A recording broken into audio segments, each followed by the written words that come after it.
ಒಂದು ತಾಯಿ ಇದ್ಲು. ತಾಯಿ ಒಂದು ಸಣ್ಣ ಮಗುವಿಗೆ ಒಬ್ಬ ಮನ್ಯಾಗ ಕೆಲಸ ಮಾಡೋ ಹೆಣ್ಮಗಳಿದ್ಲು. ಆ ಕೆಲಸ ಮಾಡೋ ಹೆಣ್ಮಗಳಿಗೆ ಒಂದು 3ನೇ ಕ್ಲಾಸ್ 2ನೇ ಕ್ಲಾಸ್ ಓದ್ತಿತ್ತು ಮಗು. LKG UKG ಅನ್ಕೊಳ್ಳಿ, LKG UKG ಓದ್ತಿತ್ತು. ಆ ಮಗುವಿಗೆ ಮನ್ಯಾಗ ಆಯ ಅಂತಿರಲ್ಲ, ಕೆಲಸ ಮಾಡೋ ಹೆಣ್ಮಗಳ ಕೈಯಾಗ ಕೊಟ್ಟು ತನ್ನ ಆಫೀಸ್ಗೆ ಹೋಗಿ ಕೆಲ್ಸಕ್ಕೆ ಹೋಗ್ತಿದ್ಲು. ಹೋಗುವಾಗ ಅದೇನು ಮನ್ಯಾಗಿಂದ ಬಂಗಾರ ಬೆಳ್ಳಿ ರೊಕ್ಕದ ರೂಮ್ ಇರ್ತೈತಿಲ್ಲ, ಟ್ರಿಜರಿ, ಆ ರೂಮ್ ಕಿಲಿ ಹಾಕ್ಕೊಂಡು ಚಾವಿ ತನ್ನ ಹತ್ರ ಇಟ್ಕೊಂಡು ಮಗನ್ನ ಈ ಆಯಾನ ಕೈಯಾಗ ಕೊಟ್ಟು ಹೋಗ್ತಿತ್ತು. 1 ತಿಂಗಳು 2 ತಿಂಗಳು ನೋಡ್ತು ಮಗ. ಅವ್ರವ್ವ ಆ ರೂಮಿನ ಚಾವಿ ತೆಗೆಯೋದು, ಎಲ್ಲ ಸಾಮಾನು ಒಳಗಿಡೋದು, ಕೀಲಿ ಹಾಕೋದು, ಚಾವಿ ತನ್ನ ಕಡೆ ಇಟ್ಕೊಳ್ಳೋದು, ಈ ಹುಡುಗನ ಈಕೆ ಕೈಯಾಗ ಕೊಟ್ಟು ಹೋಗೋದು. ಒಂದು ದಿವ್ಸ ಕೇಳ್ತಾ ಹೋಗು, ಅಲ್ಲೇವ ಅದು ಎಲ್ಲ ರೂಮ್ ಕೀಲಿ ಹಾಕಿ ಚಾವಿ ನಿನ್ನ ಕಡೆ ಇಟ್ಕೊಂಡು ಹೋಗ್ತಿಲ್ಲ, ಯಾಕ? ಆ ಆಯನ ಕೈಯಾಗ ಯಾಕೆ ಕೊಡಬಾರದು?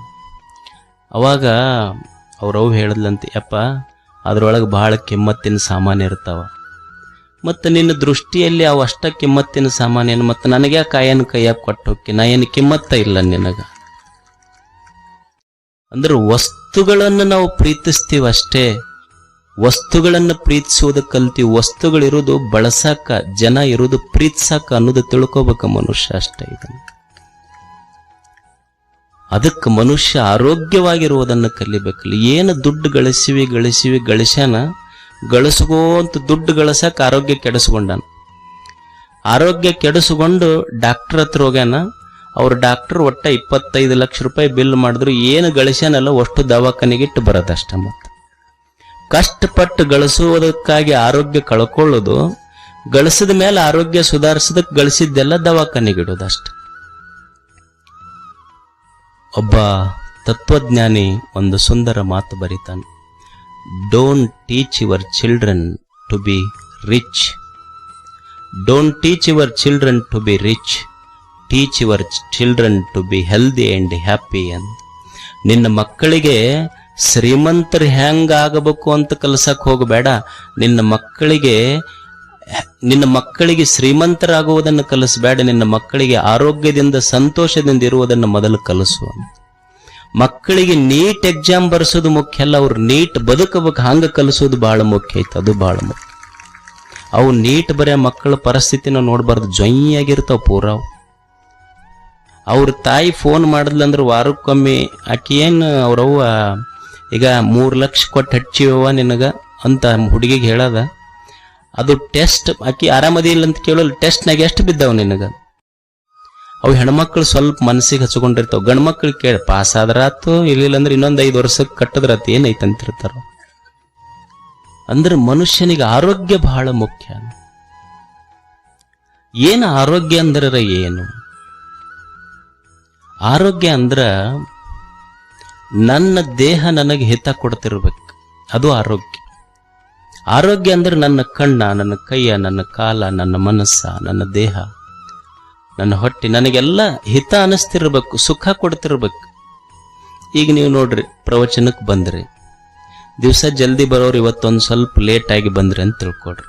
ಕುರ್ಚಿ ಸಿಗಲಿಲ್ಲ ನಿಮಗೆ ಹಿಂದೆ ಕೂಡಾಕ ಕುರ್ಚಿ ಸಿಗಲಿಲ್ಲ, ನೆಲಕ್ಕೆ ಕುಂದಿರ್ಬೇಕಂದ್ರೆ ಕಾಲ ಮಡ್ಸಕ್ ಆಗೋದಿಲ್ಲ, ನಿಂತರ ಕಾಲು ನೋವಾಕ. ಅಂದ್ರೆ ನಮ್ಮ ದೇಹ ಸಾತು ಕೊಡವಲ್ದಂತ, ನಮ್ಮದು ಆರೋಗ್ಯ ನಮಗೆ ಅನುಕೂಲ ಆಗುವಲ್ದು. ಅಂದ್ರೆ ಆರೋಗ್ಯ ದೇಹ ಗಟ್ಟಿ ಮುಟ್ಟಿಯಾಗಿರ್ಬೇಕು, ಇದು ಆರೋಗ್ಯದ ಮೊದಲ ಲಕ್ಷಣ. ನೀವು ಅನ್ಬಹುದು, ಆ ಬರೀ ಆರೋಗ್ಯ ಗಟ್ಟಿ ಇತ್ತಂದ್ರೆ ಮುಗಿತಲ್ರಿ, ಮತ್ತು ಅವ ಆರೋಗ್ಯ ಚಲೋ ಇದ್ದಂಗನು ಅಂತ. ಅಲ್ಲ, ದೇಹ ಗಟ್ಟಿರ್ತೈತಿ. ಹುಡುಗರು ಅಂತಿರ್ತಾವಿಲ್ಲ, ನಾವು ದಿವಸ ಜಿಮ್ಮಿಗೆ ಹೋಗಿ ಬರ್ತೀವ್ರಿ ಅಂತಿರ್ತಾರೆ. ಹುಡುಗರ್ನ ಕೇಳ್ರಿ ನೀವು, I am healthy, I go to gym every day without fail ಅಂತಿರ್ತಾರೆ ಹುಡುಗರು. ಅಲ್ಲ, ಜಿಮ್ಮಿಗೆ ಹೋಗಿ ಬಂದವ್ರು ಅಷ್ಟ ಗಟ್ಟಿರ್ತಾರ, ಬೆಳಿಗ್ಗೆ ಎದ್ದು ಜಮೀನಿಗೆ ಹೋಗಿ ಬರೋ ರೈತರು ಅವ್ರಕಿನ್ನ ಗಟ್ಟಿರ್ತಾರೆ, ಬರೀ ಜಿಮ್ಮಿಗೆ ಹೋದವ್ರ ಗಟ್ಟಿರ್ತಾರಂತ ಏನೈತಿ. ಅಂದ್ರೆ ನಮಗ ಅನಿಸ್ತಿರ್ತೈತಿ ಜಿಮ್ಮಿಗೆ ಹೋದವ್ರು ಗಟ್ಟಿರ್ತಾರ, ದೇಹ ಗಟ್ಟಿರ್ತೈತಿ. ಬರೇ ದೇಹ ಆರೋಗ್ಯವಾಗಿದ್ರೆ ಅಷ್ಟೇ ಆರೋಗ್ಯವಂತ ಅನ್ನೋದಿಲ್ಲ ಅವನಿಗೆ.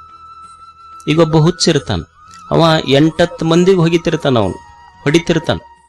ಅಂದ್ರೆ ದೇಹದಷ್ಟು ಪುಷ್ಟವಾಗಿರ್ತೈತಿ, ಅದು ಮನಸ್ಸು ಸ್ವಸ್ಥ ಇರೋದಿಲ್ಲ ಅವನು. ಅಂದ್ರೆ ದೇಹ ಮನಸ್ಸು ಎರಡೂ ಸರಿಯಾಗಿರ್ಬೇಕು.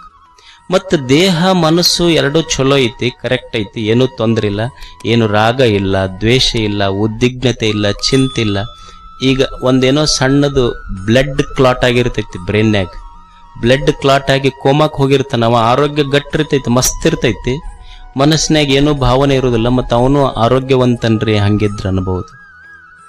ದೇಹ ಚಲೋ ಇರಬೇಕು, ಮನಸ್ಸು ಚಲೋ ಇರಬೇಕು, ಉತ್ಸಾಹ ಇರ್ಬೇಕು, ಮನುಷ್ಯಾಗ ಊರ್ಜಾ ಇರ್ಬೇಕು, ಶಕ್ತಿ ಇರಬೇಕು, ಚೈತನ್ಯ ಇರಬೇಕು.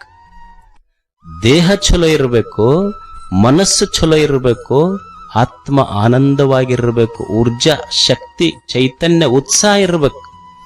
ತಾಯಂದಿರು ನೋಡ್ರಿ, ನೀವು ಎಲ್ಲಿಗೆರೆ ಹೊರಗೊಂಟ್ರ ಅವ್ರು ಎಷ್ಟು ಚಂದ ಮುಖ ತಕ್ಕೊಂಡು, ಬಟ್ಟೆ ಹಾಕ್ಕೊಂಡು, ದಂಡೆ ಹಾಕ್ಕೊಂಡು ಎಷ್ಟು ಚಂದ ಹೋಗ್ತಿರ್ತಾರೆ. ಇವ ಹೊರಗೆ ಹೊಂಟ್ನಂದ್ರೆ ಹಂಗ ಲುಂಗಿ ಮೇಲೆನ ಹೊರಗೆ ಹೋಗ್ತಾನೆ.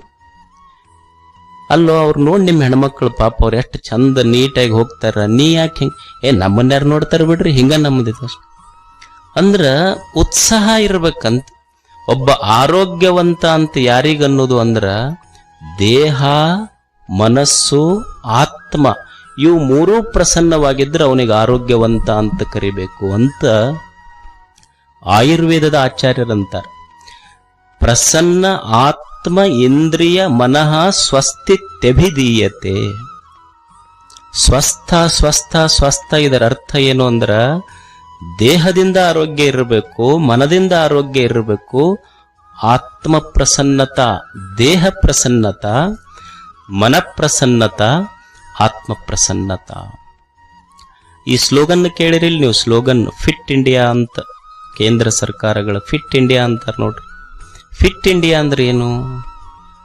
Fit India which means hardness in the body, sharpness in the mind, softness in the heart. ಇದು ಫಿಟ್ ಇಂಡಿಯಾ. ಇದು ದೇಹ ಸದೃಢವಾಗಿರ್ಬೇಕು. ಹಿಂದಕ್ಕೆ ಅಂತಿದ್ರಿಲ್ಲ ಹುಡುಗರಿಗೆ, ತಮ್ಮ ಹುಡುಗರಂದ್ರೆ ಹೆಂಗಿರ್ಬೇಕು, ಗುದ್ದಿದ್ರ ಭೂಮಿ ಗುದ್ದಿದ್ರ ನೀರು ಬರ್ಬೇಕಂತ. ಈಗೆಲ್ಲಿ ನೀರು ಭೂಮಿಯಾಗ ಕಣ್ಣಾಗ ಬರ್ತಾವ ಅಷ್ಟೇ. ದೇಹ ಸದೃಢ ಗಟ್ಟಿ ಮುಟ್ಟಿಯಾಗಿರ್ಬೇಕು. ಮನಸ್ಸು ಏನ ಹೆಚ್ಚು ಕಡಿಮೆ ಸೋಲು ಗೆಲುವುಗಳು ಬಂದ್ರ ಸಹಿಸುವ ತಾಳ್ಮೆ ಇರಬೇಕು. ಇನ್ನೊಬ್ಬರ ಕಷ್ಟ ಕಂಡು ಕಣ್ಣೀರು ಒರೆಸುವ ಕನಿಕರದ ಹೃದಯ ಇರಬೇಕು. ಅಂಥವನಿಗೆ ಆರೋಗ್ಯವಂತ ಅಂತ ಕರೀತಾರ. ಇದು ಫಿಟ್ ಇಂಡಿಯಾ. ಇದು ಇವನಿಗೆ ಆರೋಗ್ಯವಂತ ಅಂತ ಕರೀತಾರೆ. ಅದಕ್ಕೆ ಮೊದಲು ಏನಿರಬೇಕು ಅಂದ್ರೆ ಆರೋಗ್ಯ ಮುಖ್ಯ ಅಲ್ಲ, ದೇಹದ ಆರೋಗ್ಯ ಬಹಳ ಮುಖ್ಯ. ಮನುಷ್ಯನ ದೇಹ ಇದು ಎಷ್ಟು ಅದ್ಭುತವಾಗಿರುವಂಥ ದೇಹ ನೋಡಿ. ಅಲ್ಲಮ ಪ್ರಭು ಇದಕ್ಕೆ ಅದ್ಭುತ ಅಂತ ಕರೆದ ಈ ದೇಹಕ್ಕೆ. ಯಾಕೆ ಅದ್ಭುತ ಅಂದ್ರೆ ಭೂತವ ಕೂಡಿ ಅದ್ಭುತವಾಯಿತು. ಈ ದೇಹ ತಯಾರಾಗಿದ್ದು ಪಂಚ ಮಹಾಭೂತಗಳು, ಮಣ್ಣು, ನೀರು, ಗಾಳಿ, ಬೆಳಕು, ಬಯಲು, ಇದರಿಂದ ತಯಾರಾಗೈತಲ್ಲ. ಇವಕ್ಕೆ ಜೀವಿಲ್ಲ, ಜಡ ಇವು ವಸ್ತುಗಳು.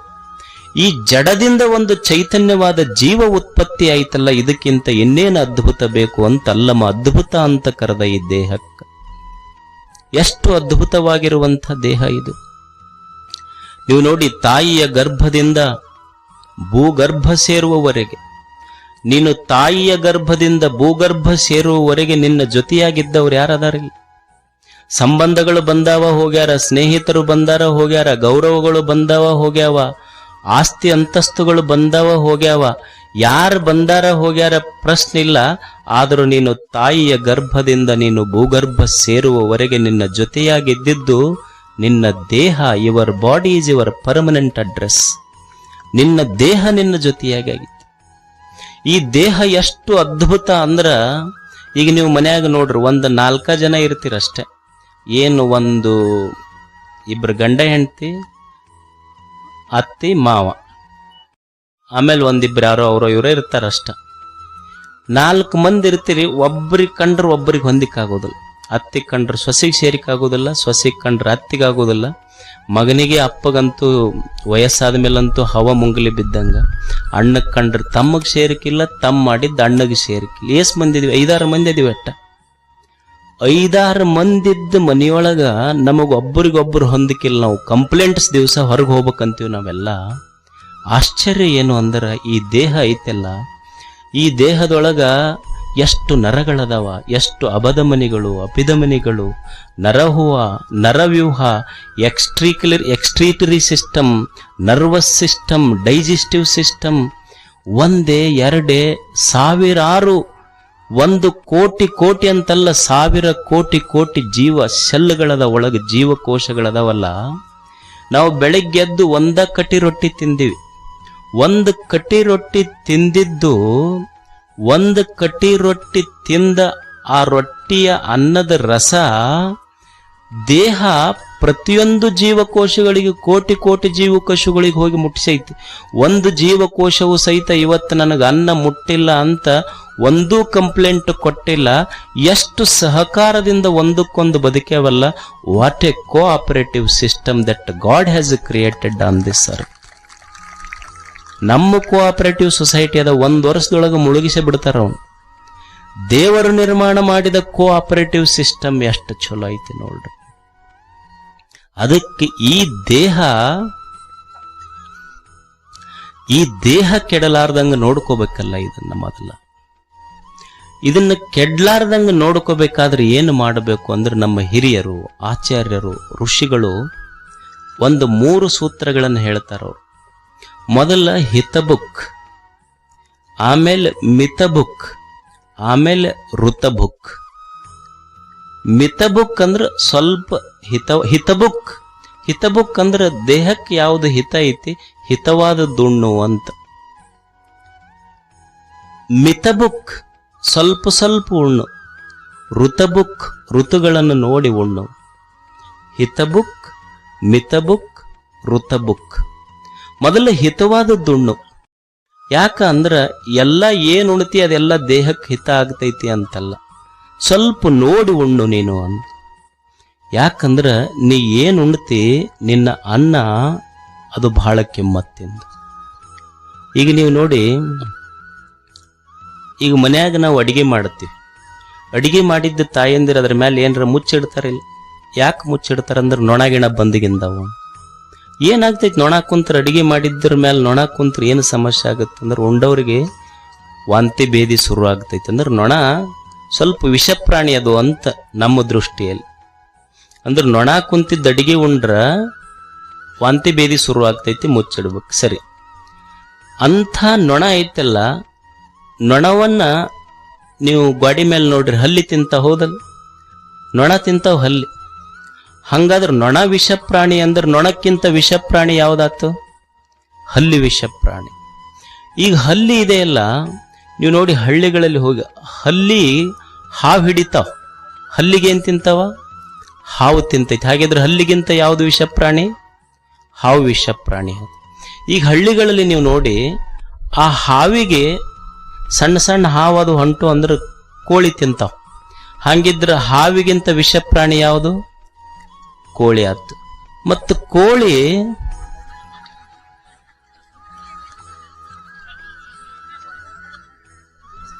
ಪುಚ್ಚ ಸಹಿತ ಸಿಗುದಿಲ್ಲ. ಹಂಗಿದ್ರೆ ಯಾರು ವಿಷಪ್ರಾಣಿ ಆದ್ರು? ಬಾಳ ಬಿಡಿಸಿ ಹೋಗಕ್ಕೆ ಹೇಳಕ ಹೋಗ್ಬೇಡ್ರಿ, ಬಿಡ್ರಿ, ಇದು ನಮಗೆಲ್ಲ ಅರ್ಥ ಆಗ. ಇಂಥವು ಮುಗಿಸೇ ಬಿಟ್ಟಿವಿ ನಾವೆಲ್ಲ. ಹಾಗಾದ್ರೆ ವಿಷಪ್ರಾಣಿ ಯಾವುದು? ನೀವು ಸ್ವಲ್ಪ ವಿಚಾರ ಮಾಡ್ರಿ. ಸತ್ತವ್ರನ್ನ ಎಲ್ಲಿ ಹೋಗಿತೀವಿ ನಾವು? ಎಲ್ಲಿ ಹೋಗಿತೀವಿ? ಸ್ಮಶಾನದಾಗ ಹೋಗಿತೀವಿ. ಮತ್ತು ಸತ್ತವ್ರನ್ನೆಲ್ಲ ಸ್ಮಶಾನದಾಗ ಹೋಗಿತೀವಿ. ಸತ್ತವ್ರನ್ನೆಲ್ಲ ತಂದು ಹೊಟ್ಟೆಗೆ ಇಟ್ಕೊಂಡ್ರೆ ಮನುಷ್ಯನ ಹೊಟ್ಟೆ ಸ್ಮಶಾನ ಆಯ್ತಲ್ಲ, ಇದು ತಿಳ್ಕೊಬೇಕು ಮನುಷ್ಯ ಅಷ್ಟೆ. ಆಹಾರ ಶುದ್ಧವು ಸತ್ವ ಶುದ್ಧಿ.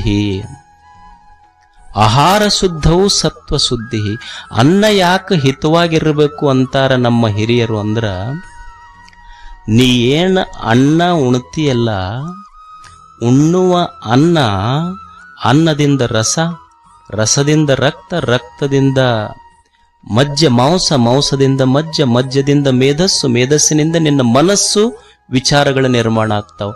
ನಿನ್ನ ವಿಚಾರ ಏನೈತಲ್ಲ, ನೀವು ಉಂಡ ಅನ್ನದಿಂದ ಬಂದಿದ್ದು ಅಂತ ಹಿರಿಯರ ನಿರ್ಮಾಣ ಮಾಡ್ತಾರೆ, ನಿರ್ಣಯ ಮಾಡ್ತಾರೆ. ಇದನ್ನದೇ ನೀವು ಒಳ್ಳೆಯ ಅನ್ನ ಉಂಡಿ ಒಳ್ಳೆಯ ವಿಚಾರಗಳು ಬರ್ತಾವ, ಕೆಟ್ಟ ಅನ್ನ ಉಂಡಿ ಕೆಟ್ಟ ವಿಚಾರಗಳು ಬರ್ತಾವ ಅಷ್ಟೆ.